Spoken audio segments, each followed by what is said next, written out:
So welcome to our lunch coffee webinar on blogs and blogging. So it's at noontime out here on the West Coast, so sort of lunchtime out here on the West Coast, and we're hoping the people out in New York City and the East Coast take a coffee break, take a tea break, and hopefully learn some new ideas and some new strategies for your online marketing. So my name is Jason McDonald, and we're going to do a presentation today about some tricks and tools for better blogging. So what do we do at the JM Internet Group if you don't know about us? Our company purpose is online training in SEO, search engine optimization, social media marketing, and AdWords. Our method, we try to give very hands-on step-by-step instructions, so not your usual boring PowerPoint. And we're going to go in and look at some tools today. And today we're going to focus on blogging. In our lunchtime series, we try to focus on a topic that's really important for marketers to get their hands on and get their minds around. If you have time, check out our classes. We teach both SEO or all three SEO, social media marketing, and AdWords. So I've got the link there. That's more of our in-depth information. I, of course, am your instructor. I've been teaching now in this capacity about 2.5 years. I also teach some classes here in the Bay Area. I teach an adult class at Stanford, which is a lot of fun. I teach up in the city at Academy X. And I teach online. So I like doing it. I love doing these classes. If you have questions, don't hesitate. I do lots of Q&A support for all sorts of people. So that's sort of my modus operandi. Legal stuff, we're going to make commentary on websites, blogs, and all that stuff today. We're not negative about anybody. We're talking just about their SEO blogging strategies. Our webinar, of course, is copyrighted, so no reproduction. And third, blog marketing is very much an art and not a science, so make changes to your own strategy at your own risk. Okay, so what are we going to learn today? We're going to look at blogs and internet marketing. We're going to touch on some basics for on-page SEO to make sure. We're going to talk about blogs and freshness. We're going to talk about viral marketing via our blog. So really sort of refresh your memories and give you some tips about better blogging. And then we're going to conclude with a little bit about how to make time to blog and how to get your team to be as enthusiastic about blogging as I am. So let's talk about blogs and internet marketing. So blogs are a huge opportunity for both SEO, search engine optimization, and for social media. They really are huge for both of these two pillars of our internet marketing, but what I find is a lot of companies do not have a good blog strategy. In particular, many companies blog without purpose. They blog without focus. They don't stay on topic. They don't just sort of blog like a little rodent on a treadmill, but they're not going anywhere. So we want to make sure we have some good ideas and some good structure. So our first sort of diagram and picture here, I'm trying to convey a very important division of labor on a good SEO-friendly web page. And what are we talking about here? It's a very important concept that I think people sort of don't necessarily get. So our home page in SEO, as we learned, that's our most important page on any website. It's the most powerful page for our search engine optimization. We're going to do everything we can to get good content, good title tags, good tag structure, lots of good heavy, keyword-heavy content. What's the division of labor? We commonly will have landing pages for specific core keyword families. Those are usually your product divisions. Those are sort of like the anchor stories in a mall. So in a mall you might have a Target, you might have a Sears, you might have a Macy's. Those are the anchors in constructing a good SEO-friendly website.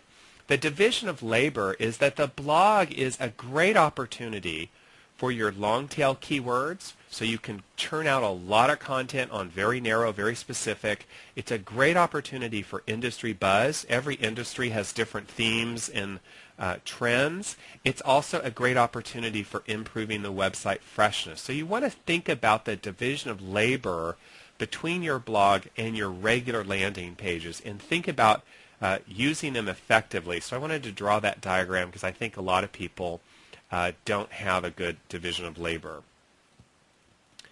Let's talk a little bit about where blogs really shine in terms of SEO. So identify those long-tail keywords and blog about them. Whenever I teach my classes, I teach people, Let the keywords drive your strategy. So know your keywords, know your long-tail keywords. Very easy to create specific blog posts about those. Secondly, industry buzz, trends. This is a huge opportunity in blogging, is to sort of catch the wave and be ahead or close to the beginning of an industry trend and suck that Google in traffic. So being a buzz watcher, a blogger about buzz, is a second very SEO-friendly aspect of blogging. Third aspect is to realize that Google loves freshness, and your blog can be leveraged with respect to your home page to signal to Google that you're alive and kicking. So there's three very big impacts of blogs on SEO. For social media marketing, blogs have some different angles that are also quite interesting, quite impressive. First and foremost, blogs can be the long read. So you can have your long read, your article about, we had a person in our morning class, Chapter 7 bankruptcy, Chapter 13 bankruptcy. He's a bankruptcy attorney in Louisiana. You can have a long read on the blog, what's the difference between Chapter 7 and Chapter 13. And then your short read can be on your Facebook, on your Twitter. Hey, check out our blog post that we just wrote on advantages, disadvantages of Chapter 7. Maybe a trend, short sales, that sort of thing. So your long read that you can then leverage versus your Twitter and your Facebook. That's another good division of labor between the blog and your social media strategy. Secondly, blogs can create a comment community. If you're in an industry where people really comment, you can build a community around your blog. And thirdly, blogs can be viral and can be shared by Twitter, Facebook, and other services. So blogs are great because they intersect these two huge pillars of effective internet marketing. So goals, big picture stuff. We want a blog to get to the top of Google, especially our long-tail keywords. This is why you have to know your keywords. This is why your keywords need to drive your blogging. A lot of people blog, but they don't know what their keywords are. So if that's what your organization is doing, you need to get everybody in a room, you need to create a keyword worksheet. You need to know the keywords that you want to dominate before you blog and not afterwards. Secondly, blogging is very important for buzz and novel topics. We'll see some tools that will help us with that. Thirdly, blog is great for signaling to Google, hey, this site is still alive, this site is still kicking, because Google rewards freshness, and freshness is a huge factor to successful SEO. Blogs are great because they straddle both the SEO world and the social media marketing world. So they're great as the long read, giving you something to point people to from your Twitter, from your Facebook, from your other social media. And you want to think about comment community and blog. So there's all sorts of opportunities in blogging that we want to leverage and take advantage of as marketers. Do an inventory and sort of grade your organization. Where are you doing well? Where are you doing poorly in terms of your blog strategy? So first thing we want to look at is our search engine optimization for blogging. And we want to be able to listen in.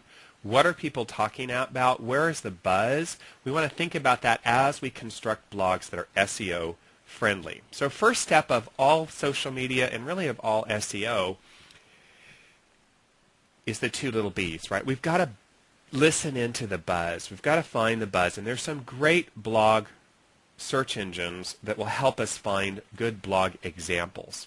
So I have the links here. You'll get the links later today. And I want to show you some ideas on how to get some interesting ideas and topics for blogging. So first, if you haven't known yet, there is actually a Google blog search engine. It's google.com/blog search, or you can get to it from the blog tab on Google. Now, why do you want to do this? You want to start to think, what are other people doing? That's a great way to learn how to be a good blogger. This is where your keywords come in. So you want to go to Google blog search, type in something that you're interested in. Maybe you're doing organic baby food. It's an example I like to use. Hit the search box. It's going to give you some competitive examples, other people that are blogging. Now here's an example where you might reach out to them. Can I guest blog on your blog? It's also going to show you blog posts that have this keyword in them. Now on the left-hand side, click on something like past week, and you'll start to see recent blog posts on any given topic. So the Google blog search is a good way to Identify blogs. Perhaps you can guest blog on those blogs like simplybabyfoodrecipes.net or lowcostorganicbabyfoodstage3.mylogger.com. Now you're going to find a lot of junk here, of course, but you're also going to look for blogs that are more popular, or you can read blog posts to get ideas about what other people have written on topics that are of interest to you. So Google blog search is huge for listening. You can also get to there directly from Google. Maybe you're doing carbon offsets. Type whatever keywords are interesting to your company. Go to more, go to blogs, and I usually like to pay attention to maybe blogs in the last week, something that's out there on a topic. So that's your first very basic way of listening, Google blog search. Now let's look at some other interesting search engines for blog. Here's one of my favorites, IceRocket. IceRocket is good because it will do both trends and, like Google, it will tell you what's going on. So let's type in here, let's type in Occupy Wall Street, because that's sort of one of the big topics people are out here. So let's put Occupy Wall Street. Just like we saw in Google, you can find blogs and bloggers who are writing on that topic. Here it's either emulate them, write like they're writing, look at how they're doing it. You know, emulation, flattery, imitation is the highest form of flattery. You can also choose past month just like you could on Google. So this is an alternative to the Google search engine. That's going to take a little, it's a little bit slower than Google. They don't have all that money behind them. What I also like about this guy is, let's go back to their home page. On their home page, you can also look at trends. So let's take Occupy Wall Street, and I'm sorry, let's go over to blog trends, and then let's type in Occupy Wall Street, last 2 months, and get trend. Why is this important?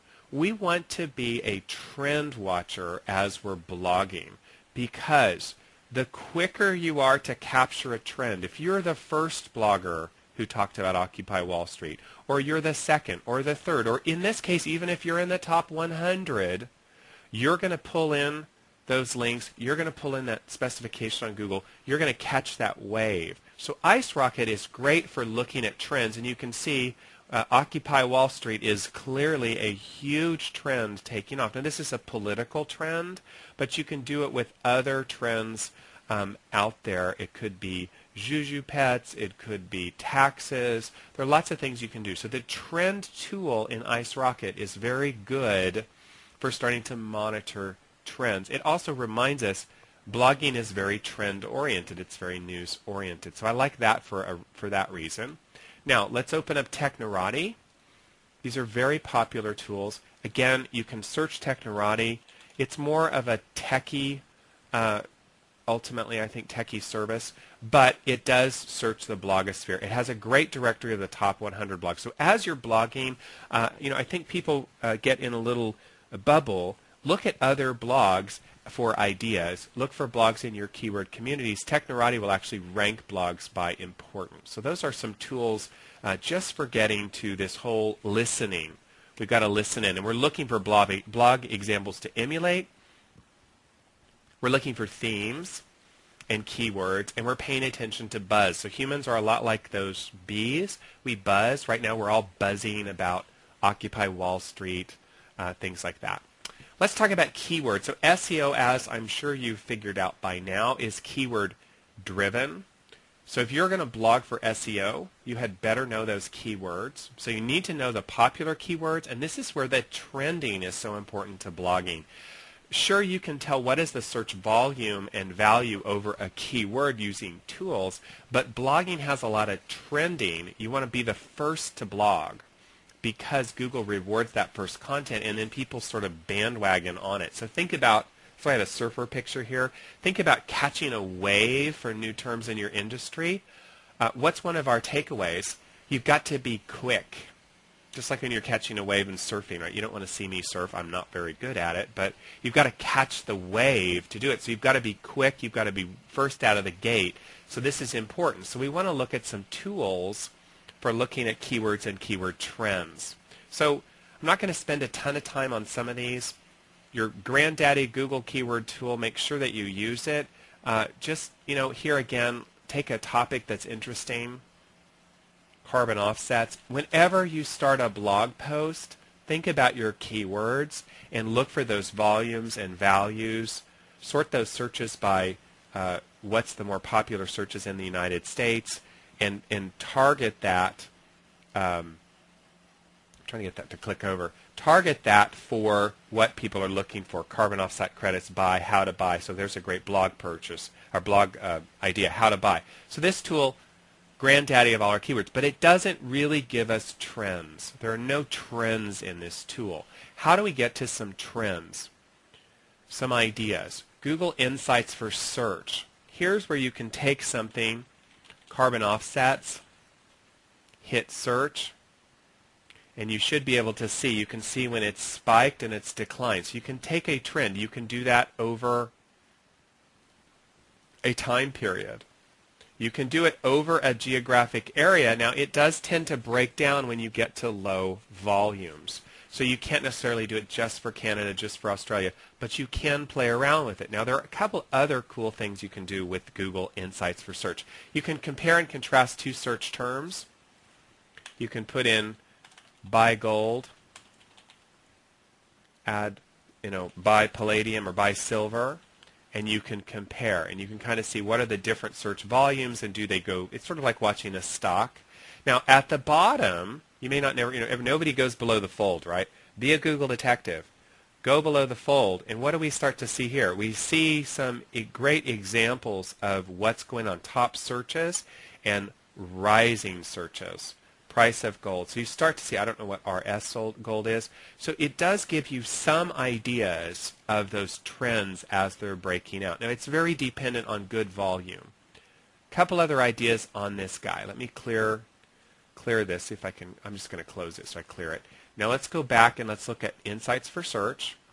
Now over here on the right, go to categories. You can go down to a category like business, let's say last 12 months, and hit search. Funny, you don't have to enter a search term. Who would have thought? And then you can go down and you can get some sense of the keywords in a category. Now, it's not hugely useful, but you can do it on certain areas where you can start to see some different trends. Amnesia. Everybody's searching for amnesia and testosterone, whatever that is. So there are some fun things you can do here, but what I generally like to do is take a search area, keyword that I'm interested in, look at the trends, and start to be a trend watcher. It's one of our better tools, far from a perfect tool, but still worth doing, because if you get the concept, you need to stay ahead of the trends. Couple other ideas for staying ahead of trends. Many of the magazines and newspapers will have lists of the most popular, most emailed. Now, these are mainstream media time, so it's the whole enchilada. It's like what everybody's searching for, the Oz diet. We're all emailing Oz diet, the preschool wars. Why do you like to look at this? This gives you a sense of the trends across a domain. Time has a good one. New York Times has a good one. Okay, all of these are free. I always focus on free. These are the most popular searched terms on New York Times. Why is that important? We want to know what people are searching for and what the trend is. You can see Occupy Wall Street is up here. Now, this may be far too broad for you. However, in your industry, maybe there is an industry publication. Maybe you're, an investment banker, and there are several blogs and publications in investment banker area.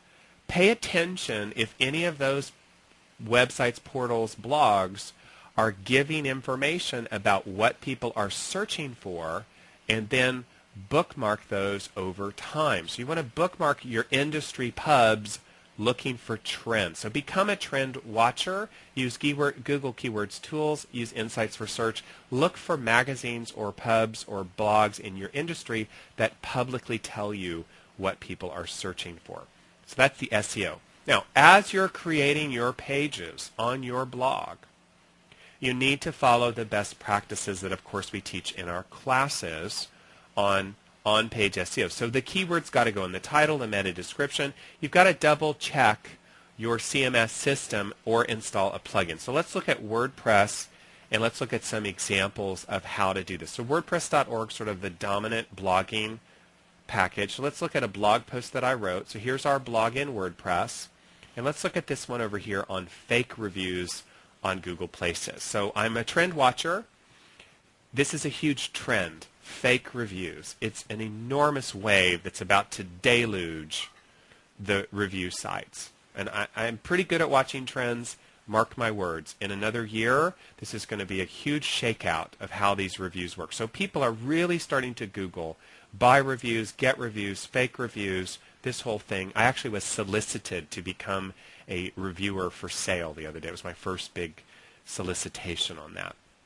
So we want to check our tag structure. So right-click, view page source, make sure that your outcome is SEO friendly. So do the tag check. Do you have a good title? The default settings in WordPress are not very good. Make sure you've got a good title. Make sure you've got a good meta description. That's down here. This has all-in-one SEO pack installed. Make sure you've got a good H1 tag that's pulling your keywords. And notice I'm going for something like buy fake reviews on Google Places. Should people do it? So make sure you check your tag structure on the output side. Some of the blog platforms generate terrible SEO content, in which case your action item is fix it. For WordPress, it's pretty simple. For WordPress, all you need to do is download a couple packs. This is a good one. All-in-one SEO pack is quite good.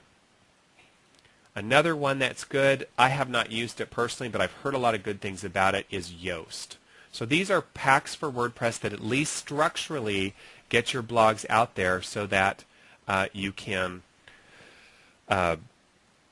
meet the correct structure. So you want to both check your blog outcome against best SEO and then download a blog platform. So they exist for different ones. WordPress most common. They also exist for Drupal and Joomla and all that jazz. Freshness. Blogs are going to help with your freshness. This is one of the goals of blogging. So we want to put our blog posts on our homepage. We want to check our indexing patterns. And let's see how we do that. So on our website, best practices is direct link to the blog, but even more importantly, we put the links to the blog one click from the home page. That's pulling in. This is a video blog post. What have I got out here? How to claim Google listing. Let's see if we find one here that's WordPress. Here's one I wrote on memes and Occupy Wall Street, memes and themes. So the point is one click from the home page. Now why is that important? We're trying to improve our indexing patterns. So what are indexing patterns? The trick here I teach to everybody I teach classes to, cite : no space in your domain. This is past month on our website, what's been indexed. So cite : in your domain. Anytime is everything, past 24 hours, past week. And you can start to see your patterns. Your blog tends to help you pull content into the website. So you want to start using your blog as a way to pull content into the website. That's where we're going with that idea there. So blogs can train Google. We want to post our most recent, and we want to check that indexing pattern and use our blog to incentivize, encourage, pull Google into the website. So freshness. So takeaways on SEO and blogging. We got to identify our target keywords. It seems so obvious, but many companies blog and they have no idea what the keyword target is. You know, what's the point? Unless you have tons of time, focus on those keywords. You've got to listen in to identify blogs that you want to emulate. You've got to identify those trends. I think this is the takeaway that's a little different than your average SEO, is think of a trend. Like there's a trend emerging in fake reviews. Get to the head of that trend and start blogging about it before everybody else does. So there's an urgency to blogging. You want to follow your on-page best practices, tag structure, keyword density, and good URLs. Download a plugin, for example, on WordPress. All-in-one SEO pack is a nice, easy-to-use plugin. You want to start looking at your indexing patterns. This is one of the objectives of blogging, is to pull Google into the website frequently. Let's talk a little bit about going viral. So as we're blogging, you know, we're doing a lot of base hits here. The base hits are, hey, I know my keyword, I'm blogging, I'm trying to get to the top of Google, off I go. I mean, let's make sure that we know, is that working? So let me show you an example. Just go over to Internet Explorer and something like buy fake reviews on Yelp. Buy fake reviews on Yelp. are we there? So boom, we have blog posts coming up on our searches. So people are buy fake reviews, solicit reviews on Yelp, trying to get people who are talking about this to do a Google search and show up on our blog and then be interested in our training, etc. So check those out. That's a base hit. Not going to be out of the park, not going to go crazy, but it's going to get you content, going to get you inbound traffic. Viral is when people will share and self-promote your blog posts. And blog posts can have some viral aspects. So what is going to go viral on that blogosphere? So first and foremost, utility. Things that are really, really useful, people will share. Lists are commonly shared. For blogging, there's almost nothing better than top 5 reasons why Rick Perry won't win the election, or top 5 reasons why Rick Perry will win the election, or top 10 things to ask your attorney before you engage a divorce lawyer. Those sorts of things are commonly shared. Controversial things are shared. Funny things are shared, and the yuck factor is shared, right? They had a survey out here on BART, the Bay Area Transportation System, and they did a survey, an analysis of the microbes found on the subway seats, and it was really disgusting, and people shared that little post from the BART system all over creation because it had the total yuck factor going for them. Now, not necessarily what you'd want to do as a company, but that is something that goes viral. So let's think about how we can spread our message. Identify people who are those top Twitterers. There are some great Facebook plugins such as the like box and comment plugin, and also thinking about the interrelation between blogs and YouTube. So let's think about some viral issues with respect to our blogging. So first, I always like to listen in before I actually start to think of how to do something. So listen in. So a couple ideas here.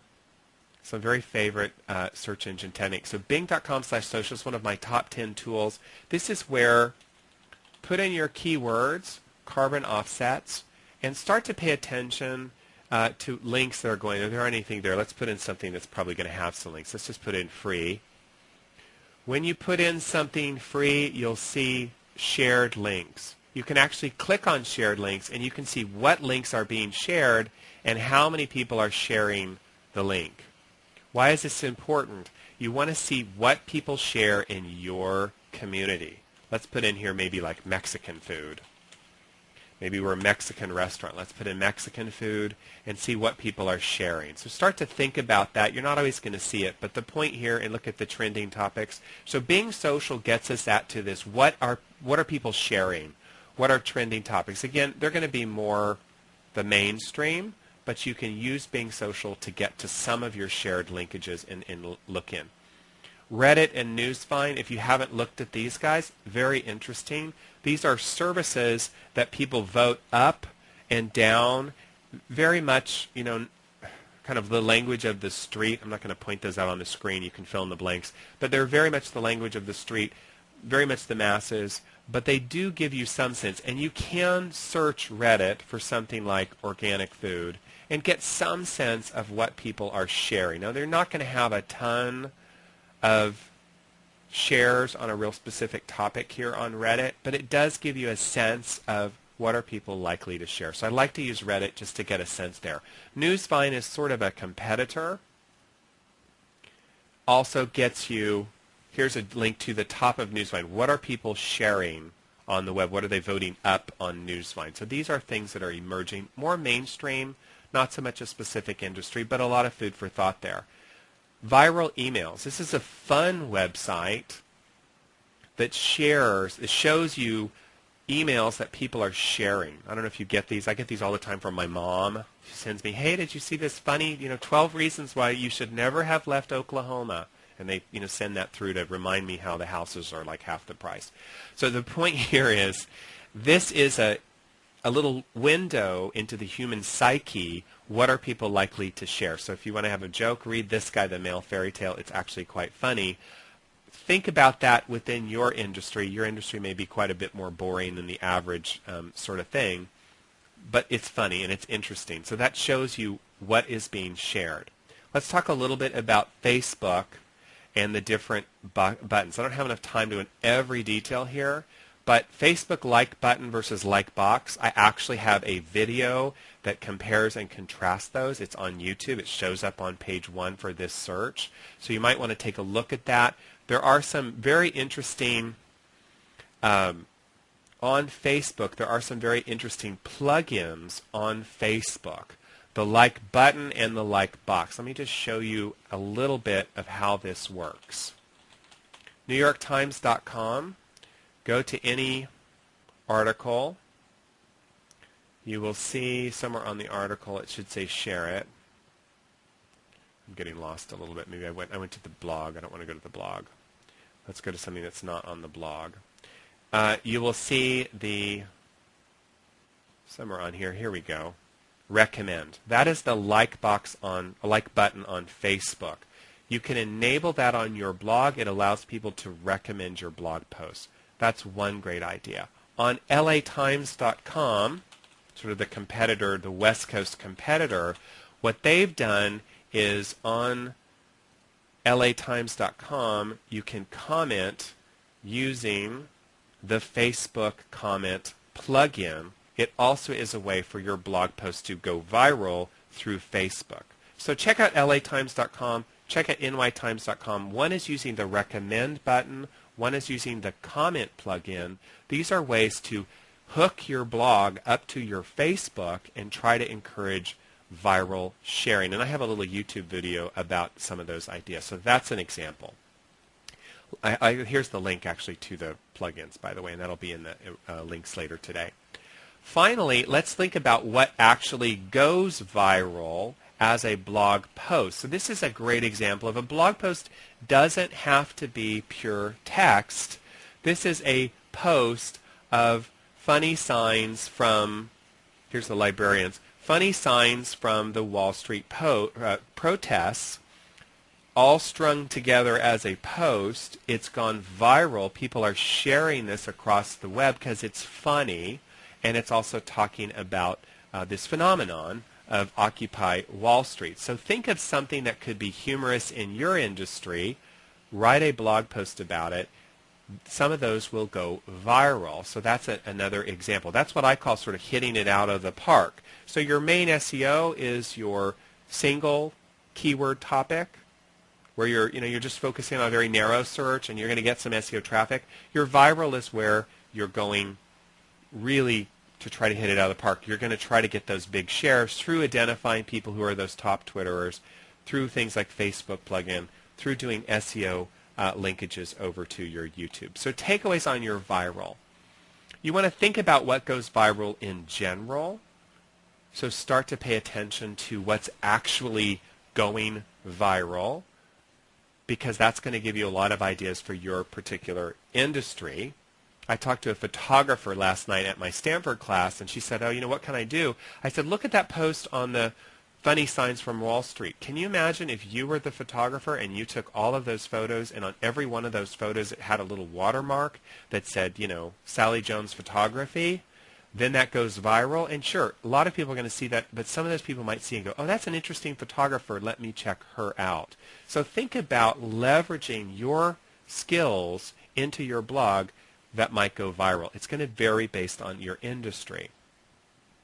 You want to set your blog up to encourage the viral spread, make it easy to tweet, make it easy to Facebook share, etc. So for example, whenever we produce new videos on our website, so we put new videos on our videos and we put them on the website. They're also on YouTube, so they're kind of video blogged, as it were. We always put a nice, easy bit.ly link. So you can just instantly email this video to somebody else. So make it easy for people to share. Up here at the top, here's the add this as well. Make it easy for people to share. Okay, so let's talk about time to blog. So I really appreciate everybody showing up. I know that everybody's busy. It's hard to find the time to blog. This is one of the biggest criticisms whenever I teach the classes. People always raise their hand and go, oh my God, yes, it's free, but how on earth do we ever find the time to do all these things? And that is a real challenge. So I have some ideas. So first and foremost, Set a blog goal. Set a realistic goal. This is me talking like your fitness coach. You probably are not going to go to the gym every day. It's not going to happen. It's not realistic. So let's set a goal that's realistic, and let's start with something we can stick with. So if you can only blog once per week, set that as your goal. I'm going to make a blog post once per week, and then try to stick with it. If you can move that up to thrice per week, then do it thrice per week, to use a strange little word there. I'm so happy I used that word in a sentence. But 3 times a week is even better. So try to figure out a blogging goal that you can stick with and blog on a calendar. That's also going to help with our freshness score. Try to identify those blog topics in advance. I actually keep a little Word document on my desktop, and as I notice things, I put those in there, and that way I'm not having writer's block. So I start to look at my Word doc and go, what should I blog about? Oh yeah, I've had all these people ask me about fake reviews. I better look at, is that trending? Oh my goodness, it's trending.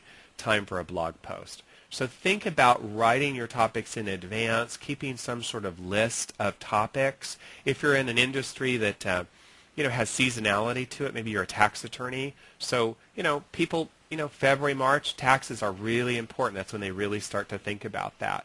If you're in healthcare, open enrollment is typically in the fall. So think about identifying blog topics in advance and writing them down. Trend watching. Start to make part of your daily routine, your weekly routine, looking at your industry trends. So Google Reader can help you with this. Some of the sites like Google Insights for search, Google Alerts. Start to become a trend watcher, and then realize it's almost like watching stocks.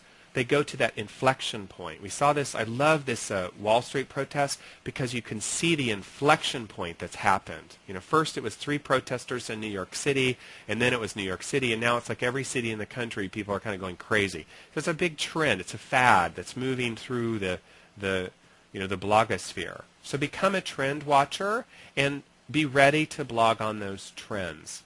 It doesn't take a lot of time, but you do have to watch those trends. Sort of like, don't drink alone, don't blog alone. So get your team in a meeting and say, okay, we're going to blog. It's important. I can see why it's valuable to us. Here's the assignments. You have to kind of put on your reporter cap, and you distribute those out to the people on your team. Who's going to blog on what topic when? Make sure that, so many marketing people I deal with, they feel like they have to do this alone. Get the other people in the company to be assigned a blog post. Think about guest bloggers. Another way to do this, if you're in an industry where there is some partnership opportunities, every time you meet somebody who might be an interesting blogger, say, you know what, could you write me 4 paragraphs about that idea? That's really cool. I'll post it on our blog. So that way they write for you. They're happy because they get some exposure. You're happy because you get some blogging time. So I think about it sort of like going to the gym, and I try to set a goal and try to make a strategy, all the while realizing how valuable blogs are. So that's our quick, hopefully gives you some food for thought, some interesting tools about how to blog, why to blog, how to find out who's blogging on what, etc. You'll get an email tomorrow with the slides and the links, so you'll have that. That won't arrive in your mailbox until tomorrow afternoon about 1 p.m. or so. If you're watching this on archive video, you can feel free to send me questions by email. I'm happy to take questions, and now we have about 15 minutes of question time for people who showed up live. Okay, and we have a lot of really excellent questions. So let me try and put these together so that we have a bunch of people that want to know, what is a long tail keyword? Okay, sure. So long tail keyword, pretty straightforward, but let's look at one of our tools. So in our tools, we have our Google keyword tool. And you might be in industry. Let's take that idea of bankruptcy. So we had a bankruptcy attorney. So maybe you're an attorney that does bankruptcy. So let's put into this tool bankruptcy. Let's select that guy there, and let's hit search. So we want to blog on topics where it's easier to get to the top of Google. So put in your short tail, which is the single word keyword. Sort by local. This is our USA volume. And let's sort of get an idea of what people file for bankruptcy, filing for bankruptcy, Chapter 7 bankruptcy. So let's then put in Chapter 7. So notice how it's getting longer. Chapter 7 bankruptcy. So now we're 3 words. And now we're trying to drill in what do people put in. What is Chapter 7 bankruptcy? So as you're blogging, you can actually see what are people typing into Google. How to file. So look at these as blog ideas. So now we're into a longer tail. We're not just bankruptcy. We're not just Chapter 7. We're going to write a blog post with the title, What is a Chapter 7 Bankruptcy? We're going to write a blog post with something like 7 things you need to know about choosing a Chapter 7 bankruptcy attorney. Even better, say you're a bankruptcy attorney in Monroe, Louisiana. You write the post on 7 things you need to ask your Chapter 7 bankruptcy attorney in Monroe, Louisiana. That is a very easy search to get to the top of. So if somebody puts in Chapter 7 bankruptcy attorney in Monroe, Louisiana, you have a much better chance on getting that prospect than just the generic. So those long tail searches are very valuable. How do you file a Chapter 7 bankruptcy in Louisiana? Because somebody is going to be searching that type of phrase. So that's your long tail. The other great way to get to long tail searches is go to Google. You can start with just typing how to file a Chapter 7 bankruptcy yourself without a lawyer. So without a lawyer, maybe you're a lawyer, right?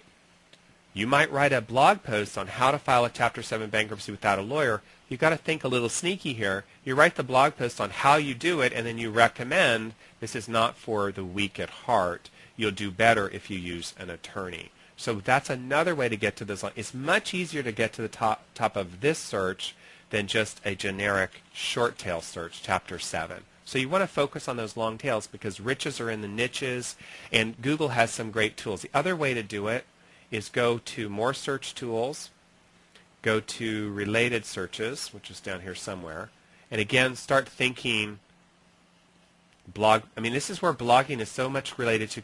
There's a blog. That is the headline of the blog post. Chapter 7 Bankruptcy Means Test. What is it? How do you fulfill it? So think of those long tails. That's where it's easier to get to the top of your blog, of Google. And the great thing about blogs is you can churn out content all and on. So really cool. So that's the difference between your long and your short tail searches. Okay, and staying on the topic of long tail searches, although they're scrolling up, so I'm trying to keep track of them. Okay, couple things. So long tail keywords should be hyperlinked to your website, or should you use long tail keywords in your metadata on your site? It's when you do your blog post. So let's look at a blog post. Let's look at our blog post on that I wrote on the Yelp review. So let's go to the blog. And WordPress is so great as a platform for blogging because once you configure it right, it does all the hard work for you. So look at this blog post. Now, the target keyword is something like buy reviews on places, buy reviews on Yelp, buy reviews on Amazon. People are very interested in this topic. They're trying to understand local search. They're trying to understand review search. That's we teach a whole hour class about local search. So we want people to get publicity. Now, the long tail search is something like buy fake reviews or buy reviews or get reviews on what? Google, Places, Yelp, or Amazon. So the big services are Places, Yelp, and Amazon. So we weave those into the title of the post. So rather than should you buy fake reviews or fake reviews are bad, we put in fake reviews for Places, fake reviews for Yelp, fake reviews for Amazon. So we can hit all of those searches. WordPress is set to put the keywords in the URL, which is fabulous. So we have a nice keyword-heavy URL. In our all-in-one SEO platform, it's setting a nice title tag for us, and it's also setting a nice meta description tag for us. And then we have good tag structure. That is so when somebody types in, buy fake reviews on Yelp, people are looking for this. We show up on those searches. So that's why that long tail is so important. Now, Yelp reviews, very difficult to get to the top of that search. It's too short. I'm trying to type it right. Yelp reviews. but people search for buy reviews, solicit Yelp reviews. Do I do this? How do I do this? Boom, there we are, number 1. So you want to look at those long tail searches and you want to configure your WordPress good URL, good title tag, good meta description, and then as you're writing it, notice how I hit fake reviews, go Control F, type in fake reviews, highlight all. So this is a blog post, but I have hit the fake review many times. It's giving you some ideas, but it's also search engine friendly. That's the way to do this to make some impact on your SEO. Okay, so many good blog questions. Let's see. Is it true that including your blog in Google's blog search excludes you from Google's general search results? Yes, that is true, and I don't recommend doing that.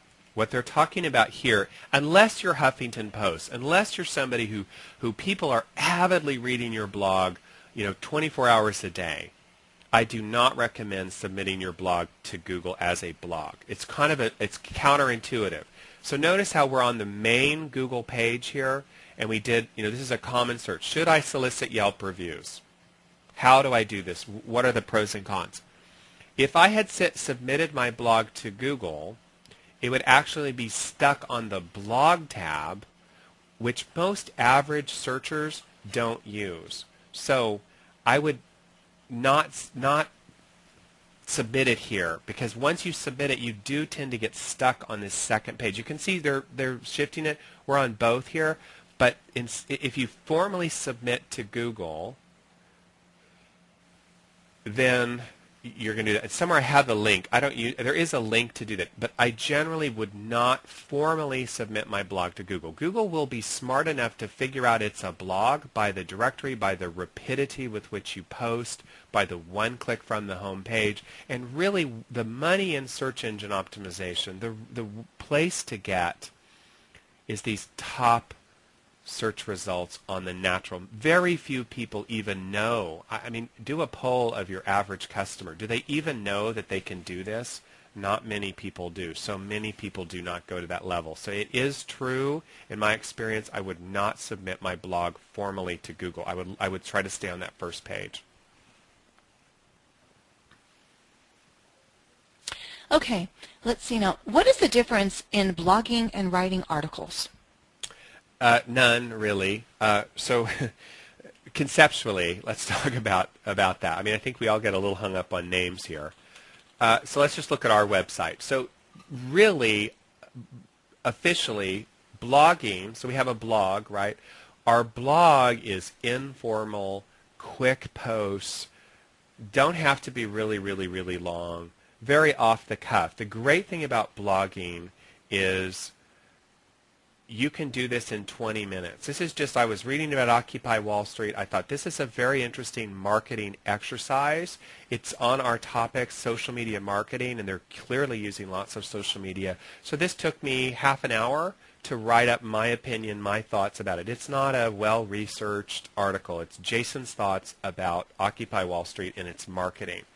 So it's a little different conceptually than your article marketing, where you feel like you're a little bit more formal. You need to substantiate what you want to say. It takes more time. I'm not a huge fan of article marketing. I have not found it to be very effective. The other alternative is news. News tends to be more structured. It's got a headline, date, first paragraph of main idea, link to resources, information at the bottom. I think news and blogging go hand in hand. They're both very good for a website. The advantage to blogging is it's quick, it's sturdy, you can churn it out rapidly, you can put opinions in it. The downside to blogging is there's no great syndication. News has wonderful syndication. One of the sites we teach in our class that I really love, Pitch Engine, will syndicate your news for free. Blogging has RSS feeds. That's a different animal. Syndication is where it gets pushed out to other entities like blogs. So news and blogging are a little different conceptually. Article marketing would be a third. I'm a huge fan in blogging to churn out lots of quick, long-tail content, and I like news because it's formal and has syndication. In both cases, I'm putting that on my homepage, one click from the homepage. That's your best practice. And your blog, the great thing about blog is, make your blog, make the tone of it very informal so that you don't get hung up with, oh my God, I have to do, go to the Library of Congress and research. No, no, no. I want to churn out quick content. Okay, is it beneficial or negative to duplicate the exact blog topic on multiple blogs? That's an interesting question. I mean, because there's no formal syndication system for blogs, I would kind of lean against that. You do run into the duplicate content problem, so you'd want to use the canonical meta tag and all that jazz. So I would not normally really try to do that. Now, that doesn't mean don't repurpose content. That's what we were talking about with the blog being the long form and the short term. So you can have a YouTube video, and you can have a blog about the YouTube video, and then you can have a Facebook post about the YouTube video and a Twitter. So you've taken one piece of content and you've sort of repackaged it in 4 or 5 different outlets. That's absolutely okay.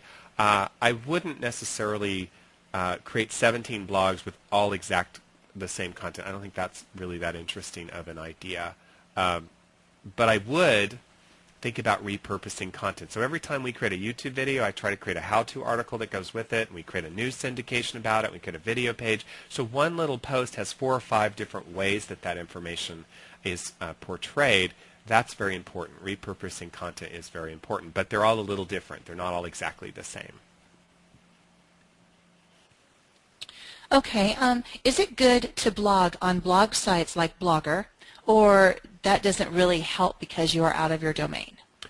The best practice, so what they're talking about here is it better to have your blog on your own website? So in general, I think it's better on your own website if you can do that. Now why? Because when it's on your own website, the link juice, the energy that's being created by people reading and talking to this blog and tweeting it and linking to it is flowing to your own blog.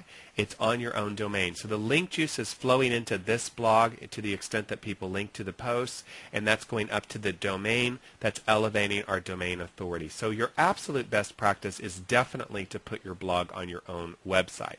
Now, if that is too difficult, right, the perfect is the enemy of the good. It's one of my favorite sayings. Perfect is the enemy of the good. So you may not be able to achieve that for various issues. So if that's not possible, your workaround, create a blog on WordPress.com. I like WordPress. I'm not a huge Blogger fan. Google has enough power. Let's try to share the wealth here. WordPress.com. Put your blog up here, and then cross-link that blog over to your domain.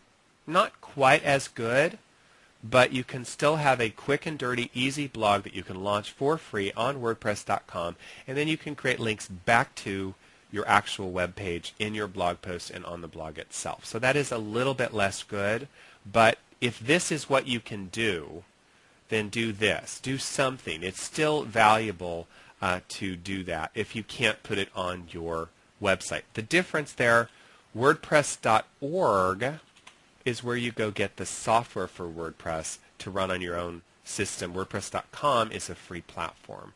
But yes, the person's correct. It's better to have it on your own website. Okay, so let's talk about this for a sec. Is it okay to post a blog anytime, or is it better to post at the same time on the same days? I don't really see any difference. I haven't really thought about it in that way. I don't think there's a great difference there. I think what's more important is, let's go back and think about trending. I'm not so interested in is it posted at 9 a.m. or 10 a.m. or whatever. I think what's more interesting is look at the trends, and you can see these trends. Do Occupy Wall Street, and let's think about blogging on Occupy Wall Street. And it's almost like stocks. Like a while back I tried to figure out the stock market. That did not work. I know nothing about stocks. I'm absolutely useless when it comes to interpreting stocks. I gave up on that, focused more on SEO. Like a stock, here we are, blah, blah, blah. Here's the takeoff. That's the inflection point. Somewhere in here is our inflection point, right? I would like to blog in here, somewhere down in here, because by catching that wave, because what happens, people have heard about this, they start searching for it. By catching that wave, you start getting more traffic into your blog. So I'm not as interested in do you blog the same time every week. I am very interested in catching trends in my industry and trying to blog early in the trend, because that's how you catch that wave of inbound search traffic. So trends, very interested in. As for the time of day, I can't imagine why that would make any difference. Okay, and is it better to blog more often but less polished, or less often but more thought out? A little bit, yeah, sure. A little bit stylistic issue here. Now let's think about some issues. So the question is, how frequently should we blog? So first of all, I personally would recommend that you try to set the tone and the expectation of your audience on your blog that this is going to be informal. This is going to be the quick read. This is going to be our opinion. So they don't have this expectation that this blog is the gospel truth. So I would try to set that expectation at a relatively informal level.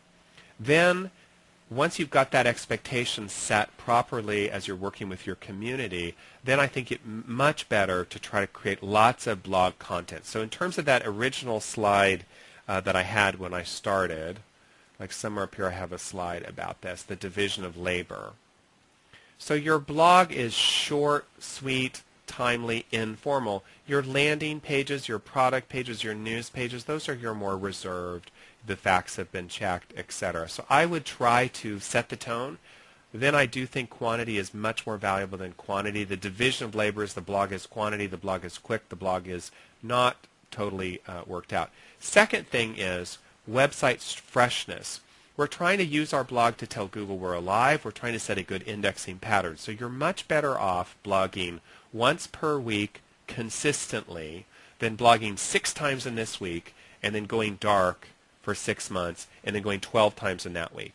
You're trying to set a pattern both with your humans that read the blog and also with Google to know, hey, you update weekly. So in that sense, a pattern, a regularity is probably good, and I would definitely strive for quantity over perfection. And I would try to set that tone that that's what my blog is about. Blogs are informal by nature is what I would try to set, because that's what's going to give you the best value. So we're going to be out of time. We try to keep these short to 1 hour. I'm going to answer all the questions by email that I didn't get to, and they will go on our website, and I will email you individually with your question answers.